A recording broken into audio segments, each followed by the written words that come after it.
Bonjour à toi chers spectateurs et aujourd'hui parlant du film Arès de Jean-Patrick Bénesse. L'histoire, nous sommes dans un futur proche, précisément à Paris en 2037. Il y a quasiment 15 millions de chômeurs en France et nous allons suivre l'histoire de Reda Arès qui est un ancien combattant qui depuis est devenu l'esclave d'un programme télé qui se nomme Arena, qui divertit tout le monde et qui fait un peu penser à autre chose à la population française. Et il va se retrouver au centre d'une révolution pour renverser le système en place.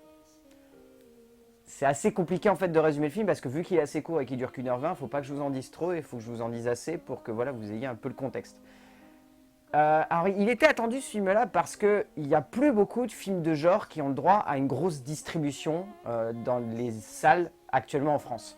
Et il fait vraiment office d'anomalie ce long métrage parce que déjà c'est Gaumont qui le produit et Gaumont ils prennent tellement peu de risques dernièrement au niveau de leur distribution, au niveau de leurs exploitations que résultat ce film là il a vraiment une énorme paire de bollocks pour oser sortir en salle actuellement.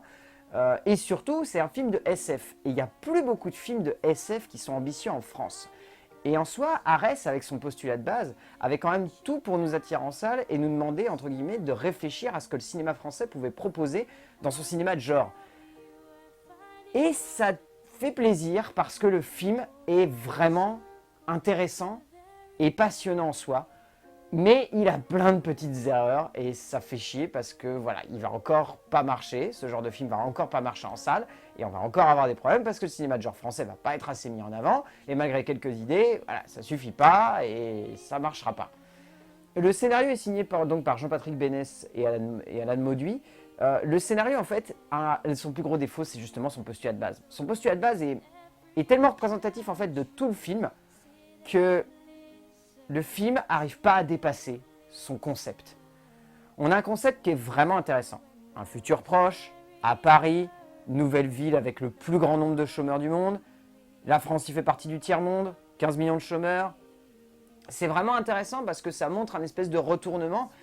Et avec l'époque qu'on vit actuellement, c'est quand même assez symbolique de montrer ce genre de situation et de se projeter dans le futur de manière aussi pessimiste. Le problème, c'est que le film va jamais au-delà de ça. Alors, il y a plein de sous-textes qui sont développés tout au long du métrage. Il y a notamment le fait que ce soit les grands groupes pharmaceutiques qui dirigent le monde. Il y a notamment le fait que voilà, ce soit les grandes entreprises qui dominent tout et qui manipulent tout un chacun. Il y a le fait que voilà, on se fait totalement écraser par le système et qu'on n'arrive pas à trouver le moyen de se révolutionner et de reprendre la tête du pouvoir. Il y a plein de petits trucs comme ça qui sont développés, mais malheureusement, le long métrage veut trop respecter son concept et a peur de se lancer dans des interprétations ou dans des regards un petit peu trop politiques et devient presque apolitique en fait. Et c'est vraiment gênant parce qu'on aurait aimé que le film aille aussi loin que son concept de base et que ses réflexions soient plus intéressantes. Parce que le problème, c'est que résultat, vu qu'il a le cul entre deux chaises et qu'il se repose à la fois trop sur son concept et qu'il ne veut pas le dépasser, il n'ose pas trop surdévelopper ses personnages. Ce qui fait que le personnage de Reda, qui aurait pu être vraiment, vraiment puissant, ne devient finalement que l'image assez terne d'une forme de révolution que le réalisateur et les deux auteurs auraient voulu plus forte dans le long métrage. Et d'ailleurs, toute l'iconisation qu'il y a à la fin du film, qui rappellerait presque l'iconisation du personnage de Ludacris dans Gamer, accessoirement, c'est un petit peu la même idée, ça aurait pu être encore plus impactant et encore plus fort. Et on a la sensation qu'il n'arrive pas à dépasser ça. Qu'ils n'arrivent pas à dépasser ça, Mauduit et Bénesse. Et c'est vraiment dommage parce que, voilà, on aurait aimé que le film aille beaucoup plus loin.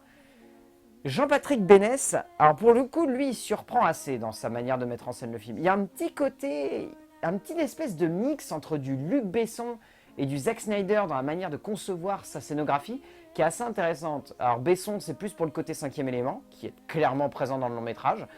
Et le côté Snyder, c'est pour vraiment le côté sombre, dark, qui rappelle un peu Sucker Punch. Donc on sent que Bénesse, il a voulu vraiment essayer de faire un film qui soit moderne.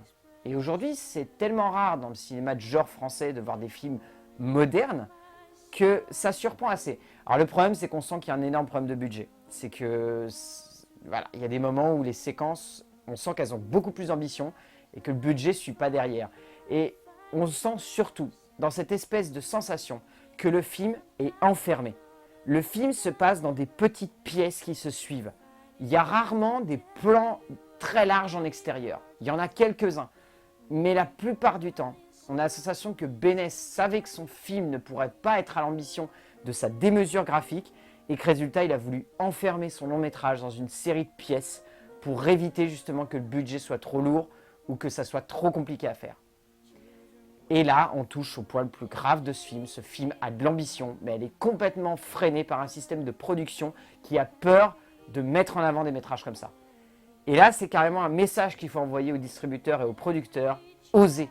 Osez faire des films démesurés. Osez faire des films qui tentent des choses et qui sont puissants visuellement. Osez faire des films qui coûteront peut-être plus cher, mais qui au moins auront des tentatives graphiques qui dépasseront un simple concept. Parce que si le film avait été à la hauteur de son concept et de son développement, il aurait duré 1h40, il y aurait eu plein de plans en extérieur, il y aurait eu des énormes scènes de révolution en extérieur, ça aurait pu être immense. Mais le film est enfermé par peur de dépasser son budget. Et ça se ressent clairement. Le casting, quant à lui, est plutôt réussi. Forcément, lorsqu'on arrive à la fin du film, on retient surtout Olar Apache, qui est un acteur qui décolle vraiment entre la série Section 0 et pour ceux qui avaient vu Skyfall, c'était le méchant dans la scène d'intro de Skyfall. Il est vraiment très très bon cet acteur-là. On retient aussi Michel Scott, Thierry Hansis, Hélène Filière, qui est vraiment vraiment très très bonne, Hélène Filière, et Eva Lallier aussi. Excellente Eva Lallier.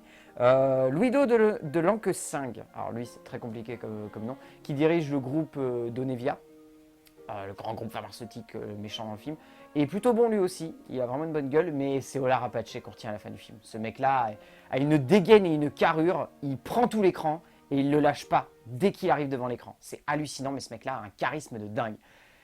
Et donc voilà, au final, Arès, c'est un film qui a plein d'ambitions, mais qui n'arrive pas à être à la hauteur de ses ambitions, mais c'est un film qui prend, qui est fun, qui a un bon concept, qui est esthétiquement intelligent et qui tente quelques trucs, mais qui, voilà, manque d'ambition et aurait pu être beaucoup plus grandiose qu'être simplement un petit film de genre qui va se perdre encore une fois au milieu de toutes les productions qui sortent en salle. Ça aurait pu être un déclic, et finalement, ça ne va rester qu'une petite anecdote dans l'année 2016, malheureusement. Mais si vous avez l'occasion d'aller voir Arès de Jean-Patrick Bénesse, allez-y parce que ça reste un film qui fait prendre conscience que le cinéma français peut aller beaucoup plus loin aujourd'hui et peut livrer quelque chose de vraiment différent. A plus!